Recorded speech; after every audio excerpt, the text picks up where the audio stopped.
नाज़रीन अस्सलाम वालेकुम, आपकी खिदमत में एक नई वीडियो के साथ आपका मेजबान हाजिर है। नाज़रीन, लोटे इधर उधर से फिर कर जब किसी पार्टी में बैठ जाते हैं तो ऐसे समझते हैं कि हम तो हाजी बनकर आ गए हैं और जिस पार्टी को छोड़कर आते हैं उस पर ताबड़तोड़ हमले करते हैं। ये शख्स नदीम अफजल चंद जो कि इस वक्त पीपल्स पार्टी में है, इसका कोई दीन ईमान नहीं है, कल को पीपल्स पार्टी को भी छोड़ सकता है। ये शख्स पहले भी पीपल्स पार्टी को छोड़कर PTI में आया था और इमरान खान के गुण गाता था, लेकिन इस वक्त पूरी कौम जानती है कि इमरान खान एक पाबुल्ला और ईमानदार लीडर है। लेकिन ये शख्स जो PTI को छोड़ चुका है, ये इमरान खान के बारे में बड़ी गंदी जुबान इस्तेमाल करता है। ये दलेर साफी खतून महर बुखारी के हत्थे चढ़ गया। महर बुखारी ने इसकी खूब क्लास लगाई। नाज़रीन, एक दफा वीडियो मुलाहिजा फरमाएं, फिर इस पर मुकम्मल तफसील आपके सामने रखते हैं। पीपल्स पार्टी कोई सारा कुछ हो तो ना 3 में ना 13 नहीं सर बताइए ना, मेरी बात सुने ना, आपने अपने इत्तेहादी से कहा बैठ के जनाबे वाला। सर बताइएगा, हुकूमत गिराने और बनाने के जरदारी साहब के दावों के बाद अब पीपल्स पार्टी की तरफ से एक इतना अहम कदम उठाया गया है कि आप सुप्रीम कोर्ट चले गए हैं। क्या इसको इमरान खान की तरफ से मुज़ाकरात या आपसे किसी भी बातचीत का जो उन्होंने हाल ही में फिर से ना की है, उसके बाद उस तनाजुर में इस फैसले को देखा जाए? नहीं, हम इस तनाजुर में नहीं देखें। हम इदारों को, पीपल्स पार्टी का बड़े पहले दिन से मौक़िफ़ है कि जमहूरियत चलनी चाहिए, लेकिन इस जमहूरी अमल में तमाम इदारों का एहतराम भी जरूरी है। हम इदारों को लड़ाना भी नहीं चाहते। आपको लगता है कि नून लीग सही कह रही है, आइन को रीराइट किया गया है इस फैसले से? देखिए, बड़ी सिंपल सी बात है कि जो भी टाइम लिमिट थी वो भी आइन में लिखी हुई है। हमारे एक्ट ऑफ पार्लियामेंट में भी इलेक्शन रूल्स, जो इलेक्शन रूल्स हैं पार्लियामान ने बनाया है ना। अगर उसमें अमेंडमेंट है तो पार्लियामान ने करने, पार्लियामान के अलावा कोई अमेंडमेंट नहीं कर सकता।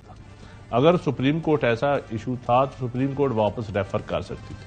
यहां तक तो लॉजिकली बात समझ जाती है कि PTI की या उस सुन्नी इत्तेहाद की सीटें किसी और को नहीं दी जा सकती। मानते हैं आप ये बात? देखिए, इस बात में वजन है ना। लॉजिकली बात होती है कि जी वोट मिला है एक जमात को, या वोट मिला है आजाद को, या ग्रुप्स को मिला है। उस ग्रुप्स का कोई पार्टी ज्वाइन करने में कोई कानून है। अब ये तो नहीं है कि एक दिन मैं आपको ज्वाइन करूं, दूसरे दिन मैं उसको ज्वाइन करूं। मैं ये बात समझ रही हूं कि आप कह रहे हैं कि ये 3 दिन को 15 दिन की मोहलत कर देना आइन में कहीं नहीं लिखा, ये रेफर कर दिया जाता, मगर सिरे से लेकिन ये भी देखें, PTI, अगर PTI ने इलेक्शन नहीं लड़ा, जिन लोगों ने तो फॉर्म भरा है कि हम PTI को उम्मीदवार हैं, 39 का तो जिन्हें डिक्लेरेशंस भी दी हैं, जिन्होंने डिक्लेरेशन दी है, उनका कोई लॉजिक बनता है। उसके बाद जिन्होंने अपने फॉर्म में कोई जमात लिखी नहीं, 41 तो 41 को कैसे आप कह सकते हैं कि आप भी PTI बन जाएं? ठीक है, मगर आप ये कानून कहाँ, आइन देखे उसमें आइन कहाँ लिखा? मैं ठीक है, मगर अगर आप प्रामा फिशाई बादी नजर में ये हुआ तो फिर अगर देखे ना, मैं एक बात समझ गई, मगर मैं दूसरे अगर आप समझ जाए कि बल्ले का निशान गलत लिया गया, अब जो बहस चली, तो इसकी रिस्पांसिबिलिटी भी तो किसी पर फिक्स करें। नदीम अफजल चंद साहब, 13 में से 8 जजेस का ये कहना था कि ये तहरीक इंसाफ की रिजर्व सीट्स बनती हैं, उनका हक है। 13 जजेस में से 11 का ये मानना है कि इलेक्शन कमीशन की ये गलती है कि उन्होंने इनको आजाद उम्मीदवार करार दिया और ये कोताही है, ये गलत काम किया है, ये तहरीक इंसाफ की सीटें ही बनती थी, ये तहरीक इंसाफ के ही लोग थे। तो सवाल सर, आपका हक नहीं बनता, आप इस बात को तस्लीम कर रहे हैं, उनको मिले ना मिले आपको नहीं मिलनी चाहिए? नहीं, देखिए, जी तो आप फैसला आ गया है ना जी। नहीं, मैं आपका point of view Peoples Party का जमहूरी इक़्तिदार की बात करते हैं आप। जमहूरी इक़्तिदार की हम बात करते हैं। हम समझते हैं कि पार्लियामान का काम है आइन की इंटरप्रिटेशन करना। हम नजरसानी के ऊपर ही गए ना, हमने अदलिया को गाली तो नहीं दी। और पीपल्स पार्टी कभी अदलिया को गाली नहीं देती। नून लीग देती है, वो उनकी इत्तेहादी है ना आपके, वो उनकी आदत है। अब मेरा सवाल का जवाब सर, आप कह रहे हैं कि बाकी सारे दे लेते हैं। 3 दिन देखिए ना, PTI भी देती है, नून सब देते हैं, you're absolutely right. Peoples Party नहीं देती, पीपल्स पार्टी नहीं देती। इसीलिए एक हैरत हुई, आज बड़ा शौक हुआ जब आप लोग नजरसानी दरख्वास्त दायर करके नजरसानी उसी अदलिया के पास गए। बिल्कुल गए, बाय राइट गए हैं, you have a right to do so, but my question over here is on principles and values sir, क्योंकि आप आइन के और इलेक्शन एक्ट के 3 दिन वर्सेस 15 दिन को सवाल उठा रहे हैं, जिसमें वजन है। Technically I understand what you saying, मगर आप आइन में ही लिखी हुई ये बात कि प्रोपोर्शनली आपको रिजर्व सीट मिलेंगी, उसी तनासुब से मिलेंगी कि जितने वोट आपको दायर किए गए, आप उस पॉइंट को हाईलाइट नहीं कर रहे। सो यू कैन से कि यार इनको नहीं मिलनी चाहिए, बट आपको मिलनी चाहिए कि नहीं, इसके ऊपर पीपल्स पार्टी का मौकफ क्या है? देखिए, पीपल्स पार्टी का मौकफ अभी बड़ा क्लियर है कि जिसकी सीटें हैं उसको मिलनी चाहिए, इसमें कोई शक नहीं। तहरीक इंसाफ, अगर हमारा हक नहीं बनता, अगर हमारे वोट नहीं है मुतनासिब नहीं, तो किसी को भी नहीं मिलनी चाहिए। तो मेरा जाती मौकफ यह है, ये पार्टी का, मुझे नहीं पता पार्टी की अभी क्या स्ट्रेटेजी है इस बारे में लेकिन इतनी बात क्लियर है कि अगर वोट मिलते हैं जो पीपल पार्टी को मिलते हैं, जो नून लीग को मिलते हैं नून लीग को मिलते हैं, इसमें तो कोई दूसरी राय नहीं है। सो ये आपको भी नहीं मिलनी चाहिए। मैं अगर हमारा वोट नहीं है तो हमें नहीं मिलनी चाहिए, ये बड़ी क्लियर सी बात है। और सर ये इस मामले पर अमल दरामद के हवाले से हुकूमत नहीं चाह रही है अमल दरामद करना, कॉन्स्टिट्यूशनल क्राइसिस का जिक्र करते हैं। इलेक्शन कमीशन पाकिस्तान ये भी कह देता है कि अमल दरामद करेंगे, और मगर प्रेस रिलीज के अंदर मुकम्मल तरदीद और नफी भी करता है और कहता है ना हमने गलत इंटरप्रिटेशन की है, ना इसके हम कसूरवार हैं, कोई रुकावटें आई। कौन सी रुकावटें आएंगी अमल दरामद करने में? तो वापस रुजू करेंगे। आप नून लीग का यहां भी साथ देंगे अगर इधर इंप्लीमेंटेशन ना हुई? मैं समझता हूं कि इस मुल्क को रिकंसिलिएशन की जरूरत है। इस मुल्क में बड़ों को बैठकर कुछ फैसले करने की जरूरत है। कौन से बड़ों को? बड़ों को, एस्टैब्लिशमेंट, जिसमें जुडिशरी, जिसमें पोलिटिकल चीफ जस्टिस बैठे हैं, चीफ ऑफ आर्मी स्टाफ बैठे हैं, पोलिटिकल फोर्स, तमाम स्टेक होल्डर बैठे। कौन कौन? सारे ही हैं, आपको दो पता बड़े है। तो आपने बता दिए, chief of army staff, chief justice of Pakistan, एक सदर मुमलिकत जरदारी साहब भी बैठे हैं, प्राइम मिनिस्टर भी हो, शहबाज शरीफ साहब। ये बैठ के इस मसले का हल निकालें। ये जो लड़ाई है ये मुल्क के फायदे में नहीं जा रही, ना अवाम के ये फायदे में जा रही, और ना इससे जमहूरियत मजबूत हो रही है। मुल्क में क्राइसिस दिन ब दिन बढ़ता जा रहा है इस लड़ाई की वजह से। अब अवाम इस लड़ाई से तंग आ चुके हैं। मैं समझता हूं कि जो भी इस लड़ाई को तवालत देने की कोशिश कर रहे हैं वो पीटीआई है या कोई और है, वो इस मुल्क के साथ खैर खाई नहीं कर रहा। पीटीआई तो जब देखें हर वक्त आप लड़ाई के मूड में हो, आप बातचीत भी ना करना चाहिए, आप पार्लियामान के अंदर भी बात ना करना चाहिए, ना करें पार्लियामान के बाहर बात।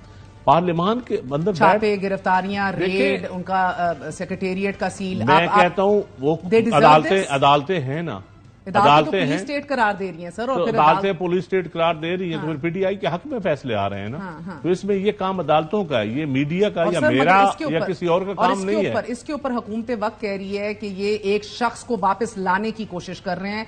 मुझे एक बात बताइएगा, 9 मई की तो अनअपोलोजेटिकली और तरदीद करते हैं, हम सब करते हैं राइट, कि रेड लाइंस क्रॉस हुई इस मुल्क के अंदर, मगर एक और इदारे के ऊपर हमला और उधर के जजेस को कहना कि इनके जमीर बिक चुके हैं, जो मरियम साहिबा ने भी कहा। एक सेकंड, वो बात भी क्या रियासत को मजबूत करती है, कमजोर करती है? नहीं, जो भी देखें, अदलिया पे आप हमला करें या आप किसी फौजी इदारे पे हमला करें, वो कभी भी रियासत को मजबूत ये चीजें नहीं करती, या पार्लियामान पे आप हमला करें। आप ये वाली बातें, आप ये वाली बातों के ऊपर स्टैंड देखिए, एक तबका है जो कह रहा है कि पार्लियामान पे आप हमला कर रहे हैं, एक तबका दूसरे को कह रहा है आप अदलिया पे हमला कर रहे हैं, एक कह रहा है कि आप फौज पे हमला कर रहे हैं। कोई भी ये पीपल्स पार्टी कोई सारा कुछ हो तो ना 3 में ना 13 नहीं सर बताइए ना, मेरी बात सुने ना, आपने अपने इत्तेहादी से कहा बैठ के जनाबे वाला अगर 3-13 में ये काम ना करें, अगर 3-13 में नहीं है हम, तो फिर हमें आपके पास बैठने की जरूरत है सर, बिकॉज आप लोगों से उम्मीदें बहुत वाबस्ता हैं। आप जमहूरी इक़्तिदार की बातें करते थे। बिल्कुल, हम आज भी करते हैं। आपसे ये उम्मीद है आज के आप राह रास्त के ऊपर लेकर आएंगे कि जब ट्रांसग्रेशन हो रही हो। आज भी हम आपसे यही कहते हैं कि नून लीग पीटीआई को कहें कि एक टेबल पे बैठें और इस मुल्क को भंवर से निकालें। ये इन दो जमातों की जाती लड़ाई है जिसकी भीड़ पूरा मुल्क चढ़ा हुआ है। अगर आप मुझे इजाजत दें सर, और इन दो जमातों की लड़ाई है। ये इदारों के पीछे छुप के ये लड़ाई तो पॉलिटिकल है, लड़ाई तो इक़्तिदार की लड़ाई हो रही है।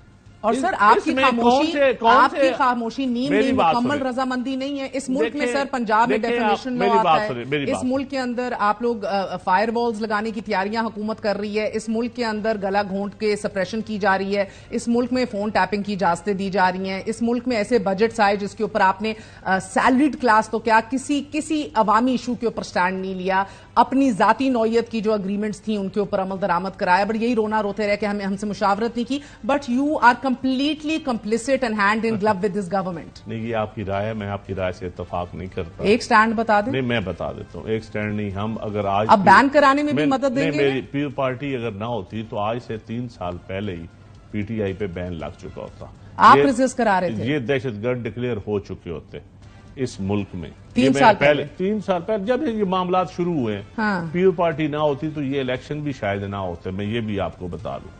सर आप तो इलेक्शंस की नफी करते रहे हैं। नहीं, कभी भी नहीं, कभी भी नहीं। पीपल्स पार्टी ने कभी नफी नहीं की, कभी नफी नहीं की। हमने तो हर इलेक्शन में थोड़ी सी हिस्ट्री पढ़ ले। पीपल पार्टी कवर किया है। मैं आपको मेरी बात सुन, 88 से लेकर पीपल पार्टी का शहीद बीबी के इलेक्शन से लेकर आज तक पीपल्स पार्टी का हर इलेक्शन चुराया गया है। बीबी की शहादत के बाद भी हमारा इलेक्शन चुराया गया। हमने फिर भी कहा आगे चलें, 2013 में को सिर्फ पीटीआई विक्टिम थी। मेरी बात सुने, 2013 में विक्टिम कौन थी? सिर्फ नून लीग जीती इलेक्शन तो पीटीआई सिर्फ विक्टिम नहीं, पीपल्स पार्टी भी विक्टिम थी। पीटीआई को भी 1-1 लाख वोटों से हराया गया था। हमने फिर भी पार्लियामान के साथ हम खड़े हो गए, डेमोक्रेसी के साथ ही खड़े हुए ना। पार्लियामान को डेमोक्रेसी का हम सिंबल समझते हैं। हम कभी अदलिया के ऊपर हमें सजाए मौत दी गई, बड़ा कुछ हुआ। आज की Peoples Party on the right side of history खड़ी हुई दिखाई दे रही है। पीपल्स पार्टी, देखिए मेरी बात, अभी आपको एक सवाल करूं, आप उसके जवाब में बहुत कुछ यहाँ हो जाएगा। आपसे मुशावरत हुई अभी ऐवान सदर में जुमे के रोज, काबीना का इजलास कॉल ऑफ कर दिया वजीर आजम ने, ट्यूसडे वाला, कल वाला। अब आगे जाके फिर एक दफा रेफरेंस जो है कायम किया जाएगा। क्या तहरीक इंसाफ को बैन होना चाहिए? पीपल्स पार्टी की क्या राय है? अगर हम नजरसानी की तरफ जा रहे हैं, वापस सुप्रीम कोर्ट से रिज्यू करने का मशवरा पीपल्स पार्टी दे रही है, तो ये लड़ाई से बचाने की कोशिश कर रहे हैं ना हम। अगर हम कह रहे हैं कि मामला अदालत, ये लड़ाई से बचा रहे हैं आप? बचा रहे हैं, जिसकी हक है सीटों के ऊपर उसको ना मिले, या बचा रहे हैं या वापस ना हक सीटें लेना चाह रहे हैं? अगर कैबिनेट कह दे कि किसी जमात को बैन कर दे, अगर हम उस चीज को मौखर करवा रहे हैं, किसी चीज को बातचीत के जरिए हल करना चाह रहे हैं, तो क्या ये पीपल्स पार्टी का गलत रवैया है? पीपल्स पार्टी बैन को मौखर करा रही है इस नजरसानी दरख्वास्त दायर करके। पीपल्स पार्टी कह रही है कि पार्लियामान के अंदर चीजें आए, पार्लियामान को अपनी लड़ाई लड़ने दें, कोई और इदारा पार्लियामान के बिहाफ पे न लड़े, या हम मीडिया के अंदर सिर्फ लड़ाइयां न लड़ते रहें, पब्लिक को प्रोवोकेट ना करते रहे, इश्तियाल ना पैदा करते रहे अवाम में। सर मुझे सरकारी अमलाक को नुकसान ना पहुंचे। पार्लियामान के अंदर जब डिबेट होगी, आप तो मुझे समझ नहीं आ रही सर कि आप देखें जजेस की अपॉइंटमेंट थी, रिजर्व सीट्स में नजरसानी दरख्वास्त दायर करके आप पीटीआई को बैन से कैसे बचा रहे हैं? ये लॉजिक समझा ये आपको मैं 5-6 दिन बाद लॉजिक नहीं, अभी थोड़ा सा समझा देना। मैं अभी थोड़ा नहीं समझाऊंगा, मैं आपको थोड़े दिन बाद समझाऊंगा। नाजरीन, आपने वीडियो मुलाजा फरमाइए। नाजरीन देख लें, जितने भी एंकर मेहर बुखारी ने सवाल किए, किसी एक सवाल का भी जवाब इस शख्स ने ठीक तरीके से नहीं दिया। मुसलसल अपनी पार्टी की चापलूसी करता रहा और पीपल्स पार्टी के गुण गाता रहा। पीपल्स पार्टी ने भी इस मुल्क में कितना अरसा हुकूमत की है, आज तक इस मुल्क की खातर पीपल्स पार्टी ने क्या किया है? और इस शख्स को देख लें, अगर पीपल्स पार्टी इतनी अच्छी थी तो तुम इमरान खान के साथ क्यों आए थे? अब इमरान खान को छोड़कर ये फिर इसने पीपल्स पार्टी ज्वाइन कर ली है और उनके गुण गा रहा है और इमरान खान पर ताबड़तोड़ हमले कर रहा है। नाजरीन, इस तरह के सियासतदान जो है इन्होंने मुल्क का बेड़ा गर्क कर दिया। जिस पार्टी के साथ होते हैं उनकी तारीफें करते रहते हैं और जिस पार्टी को छोड़कर आ जाते हैं उन पर ताबड़तोड़ हमले करते हैं और इल्जामात लगाते हैं। नाज़रीन, इस तरह के सियासतदानों को इमरान खान ने बेनकाब किया और इनको यही तकलीफ है कि अगर इमरान खान दोबारा आ जाता है तो हमारा तो कुछ भी नहीं होगा। पहले भी इनके पल्ले तो कुछ भी नहीं है, क्योंकि ये जो इलेक्शन हुआ है पूरी कौम जानती है कि ये इलेक्शन पीटीआई जीती है।